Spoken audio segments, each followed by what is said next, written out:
सुप्रभात। 7 फेरे। 7 फेरे हिंदू विवाह में लिए गए ये वचन सिर्फ एक रस्म नहीं, बल्कि ये हमारे वैवाहिक जीवन का कॉन्स्टिट्यूशन है, संविधान है। एक खुशहाल और मजबूत रिश्ते की नींव इन्हीं 7 स्तंभों पर टिकी जाती है। ये 7 फेरे या 7 वचन और 7 स्तंभ क्या है? पहला है तीर्थन, मैं पुरुषार्थ से कमाऊंगा, तुम घर के अनुशासन को संभालोगी। दूसरा है बल साहस, मैं विपरीत परिस्थितियों में रक्षा करूंगा, तुम मेरा हौसला बढ़ाओगी। तीसरा धन ऐश्वर्य, मैं समृद्धि का मार्ग बनाऊंगा, तुम बचत और सूझबूझ से घर सजाओगी।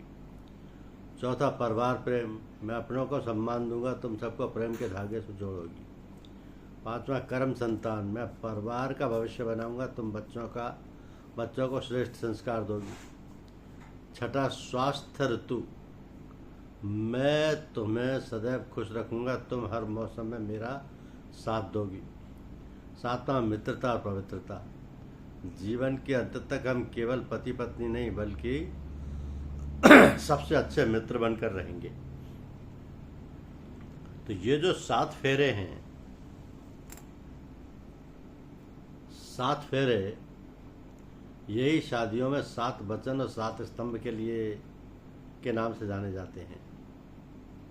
ये हिंदू विवाह में लिए गए वचन एक रस्म नहीं है, बल्कि हमारे वैवाहिक जीवन का संविधान है।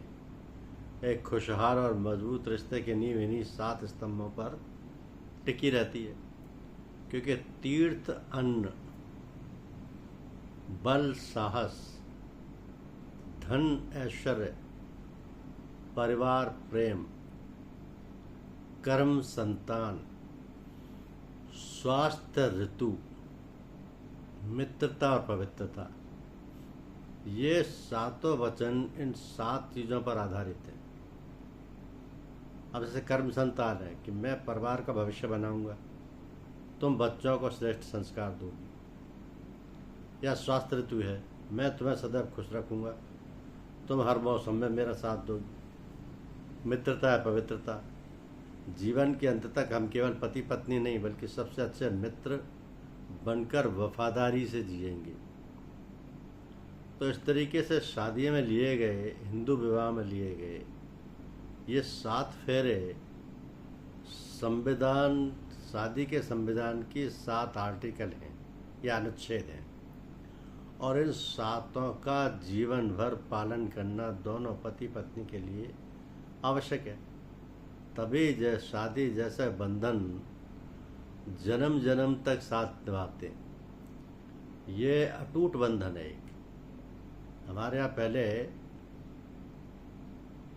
तलाक का प्रोविजन नहीं होता था। हालांकि आज की परिस्थितियों ने तलाक या डिवोर्स को बढ़ा दिया है, लेकिन हमारी जो पहले की संयुक्त परिवार की व्यवस्थाएं हैं उनमें इन 7 फेरों की अहमियत बहुत ज़्यादा होती थी, क्योंकि तब से लेकर आज तक चली आ रही है। धन्यवाद।